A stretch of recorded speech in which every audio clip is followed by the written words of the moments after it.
ایک آدمی نے 99 قتل کیے بنی اسرائیل میں.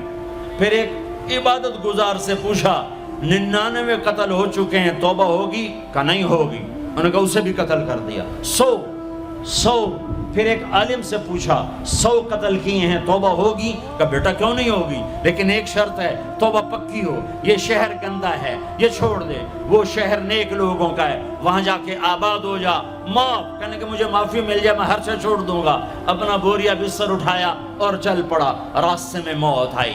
جب موت نے جھٹکا دیا تو اس نے چھلانگ لگائی آگے کی طرف، تو وہ یوں گرا، یوں اس کے ہاتھ یوں اور پاؤں یوں گرا. تو اللہ تعالیٰ نے یہ قصہ ہم تک پہنچانے کے لیے دونوں فرشتوں کو چھٹی دے دی. جنت کا فرشتہ بھی آ گیا، دوزخ کا بھی آ گیا. دوزخ کا فرشتہ کہنے لگا ہمارا مجرم ہم لے جائیں گے. جنت کا فرشتہ ہمارا مہمان ہم لے جائیں گے. جہنم کا فرشتہ توبہ نہیں کی ہمارا مجرم ہم لے جائیں گے. جنت کا فرشتہ ہمارا مہمان توبہ کر چکا ہے، گھر سے نکل پڑا ہے، ہم لے جائیں گے. جہنم کا فرشتہ ابھی اس بستی میں پہنچا نہیں ہے، ہمارا مجرم ہے. جنت کا فرشتہ پہنچنا ضروری نہیں ہے، نیت ضروری ہے. تو اللہ نے تیسرا فرشتہ بھیجا، جاؤ بھائی ان میں فیصلہ کرو. کیا فیصلہ کرو؟ یہ اس کی میت پڑی ہوئی ہے، یہ نیک لوگوں کی بستی ہے، یہ اس کی اپنی بستی ہے. فاصلہ ناپو، اگر اپنے گھر کے قریب ہے تو جہنم والے لے جاؤ، اگر نیک لوگوں کے گھر بستی کے قریب ہے جنت والے لے جاؤ. جیسے یہ مائک اس سائیڈ کے قریب ہے، اس سائیڈ سے دور ہے. یہ یہاں گرا پڑا پانی، یہ یہاں گرا پڑا تھا، گھر کے قریب تھا اور نیک لوگوں کی بستی سے دور تھا. جب ناپنے لگے تو اللہ نے ادھر کی زمین کو کہا سکڑ جا، اور گھر کی طرف کی زمین کو کہا پھیل جا. جب پیمائش ہوئی تو اپنے گاؤں سے دور اور نیک لوگوں کے گاؤں کے قریب ہو گیا.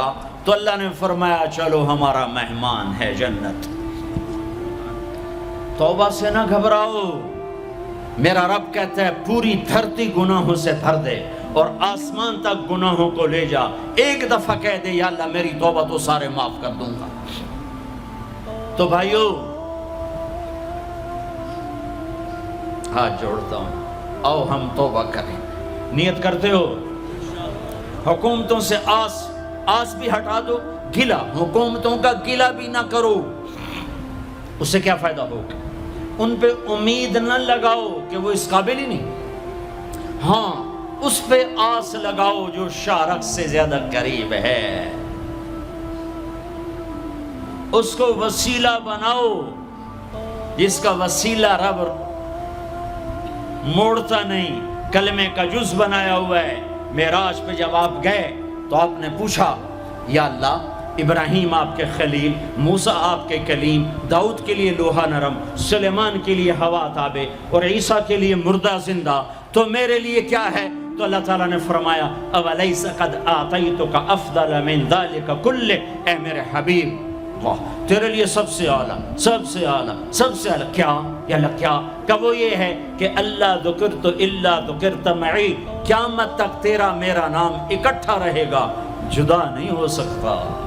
جیسے تیرے رب کا نام باقی ہے، تیرے نبی کا نام بھی باقی رہے گا، تیری نسل کا نام بھی باقی رہے گا، تیرا حسب نسب بھی باقی رہے گا. ہمیں پتہ نہیں ہمارا نبی تھا کون، ہمارا نبی کیسا تھا، ان کی زندگی کیسی تھی، ان کے گھر کا کیسا تھا نظام، باہر کا کیسا، ہم جانتے نہیں. ہم سیکھو اپنے حبیب کی معاشرت سیکھو، تجارت سیکھو. آپ طاقت میں آئے تو آپ نے کیا کیا، آپ تاجر بن کے آئے تو آپ نے کیا کیا، آپ خامن بنے تو آپ نے کیا کیا، آپ باپ بنے تو آپ نے کیا کیا، آپ جنگ میں آئے تو آپ نے کیا کیا، آپ نے ہتھیار اٹھائے تو آپ نے کیا کیا، آپ نے صلح کی تو آپ نے کیا کیا، آپ مسلح پر آئے تو آپ نے کیا کیا، آپ کی رات آئی تو آپ نے کیا کیا. سیکھو. یہی تبلیغ کا پیغام ہے کہ تبلیغ میں نکل کر اللہ اس کے رسول کی مبارک اور پیاری زندگی مرنے سے پہلے سیکھو. لیکن آج کی رات میں ایک ہاں میرے ساتھ کرو، آج توبہ کرو، آج توبہ کرو. کرتے ہو توبہ کرتے ہو؟ کہو یا اللہ میری توبہ، پھر کہو یا اللہ میری توبہ، پھر کہو یا اللہ میری توبہ۔ اب اگر تم نے دل سے کہی ہے اور اندر مسرات ہیں انہوں نے دل سے کہا ہے تو تمہیں مبارک ہو، تم سب ایسے ہو جیسے آج ماں کے پیٹ سے جنم لیا ہے، تمہارے سب گناہ معاف ہو گئے، اللہ خوش ہو گیا، فرشتے خوش ہو گئے، جنت سج دھج گئی، جنت کی حوریں تمہیں دیکھ دیکھ کے خوش ہو رہی ہیں۔ مجھے میرے رب کی عزت کی قسم، میں اس کی رحمت کے دعوے پر کہہ رہا ہوں، آج یہاں جتنا بڑے سے بڑا گناہگار بیٹھا ہے، میں دعویٰ کرتا ہوں اگر اس نے دل سے اس شرط کے ساتھ دل سے توبہ کی ہے تو جا جا تجھے مبارک ہے، تیری زندگی کا آج پہلا دن ہے، تو آج ماں کے پیٹ سے نکلے ہے، تیرے سب معاف ہیں۔ ہاں فرض چھوڑے تھے، پتہ کرو علماء سے کیسے کروں، گناہ معاف ہو گیا، حق مارے تھے، گناہ معاف ہو گیا، پتہ کرو علماء سے ادا کیسے کروں۔ اگر یہ توبہ پکی ہو گئی تو مبارک ہو۔ اگر ہمارے ملک کا 50% مسلمان توبہ کر جائے تو سارے دیش کی تقدیر بدل جائے گی۔ تو پکی توبہ کرتے ہو۔ اور ایک اور خوشخبری، اگر یہ توبہ ٹوٹ بھی جائے تو ڈرنے کی بات نہیں ہے، ڈرنے کی بات نہیں ہے، دوبارہ کر لینا، دوبارہ کر لینا، دوبارہ کر لینا۔ کسی سے روٹھے ہو اسے منا لو، ماں باپ سے ناراضگی ہے پاؤں پڑ جاؤ، بیوی کو سے ناراض ہو پاؤں پڑ جاؤ، بیوی ناراض ہے خامند کے پاؤں پڑ جائے۔ سب سے زیادہ خوشی اللہ کو میاں بیوی کی صلح پر ہوتی ہے۔ میاں بیوی لڑے ہوئے ہوں اور آپس میں صلح کر لیں تو اس پر اللہ ان کے پچھلے سارے گناہ معاف کر دیتا ہے۔ اور شیطان کو سب سے زیادہ خوشی اس بات پر ہوتی ہے کہ دو میاں بیوی آپس میں لڑ پڑیں، کہ اس سے پوری نسل برباد ہو جاتی ہے۔